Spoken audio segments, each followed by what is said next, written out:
Hello friends, welcome to Delphine Domini khichdi life.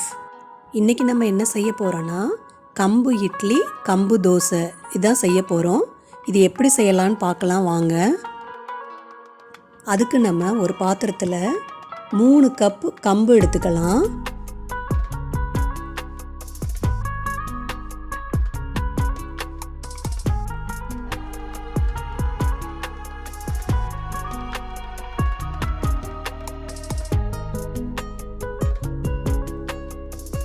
ஒரு cup கருப்பு உளுந்து எடுத்திருக்கேன்.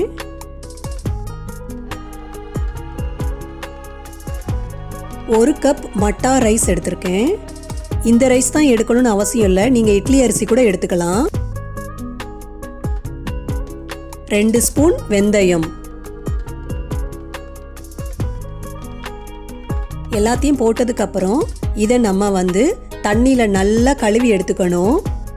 கழுவி எடுத்ததுக்கப்புறம் தண்ணி ஊற்றி ஒரு நைட்டு ஃபுல்லாக ஊற வச்சிடலாம்.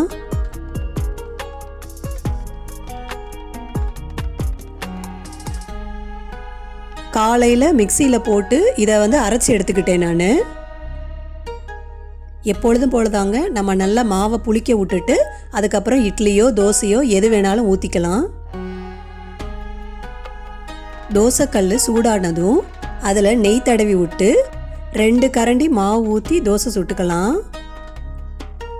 கம்பு உடம்புக்கு ரொம்ப நல்லதுங்க. நம்ம காலையில் சாப்பிட்ற சாப்பாடு ஹெல்த்தியாக இருக்கணும்னா இந்த மாதிரி கம்பு, கேழ்வரகு இதெல்லாம் யூஸ் பண்ணுங்க.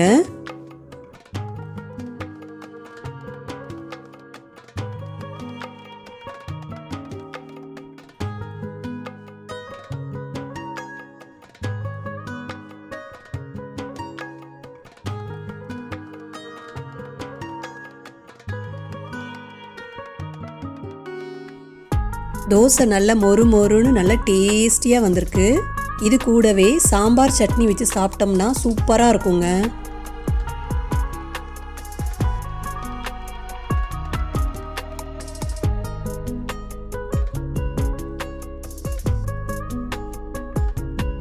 இந்த மாவில் தோசை மட்டும் செய்யலைங்க, நான் இட்லி கூட செஞ்சுருக்கேன். அது கூட ரொம்ப சூப்பராக வந்திருக்கு.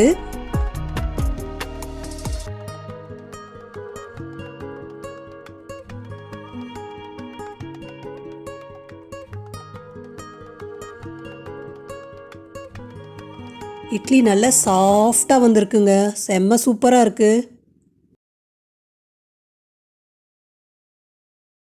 நீங்களும் இதே மாதிரியே செஞ்சு பார்த்துட்டு எப்படி இருந்துச்சுன்னு கமெண்ட் பண்ணுங்கள். ஓகே பாய், நெக்ஸ்ட் வீடியோவில் பார்க்கலாம். தேங்க்யூ ஃபார் வாட்சிங்.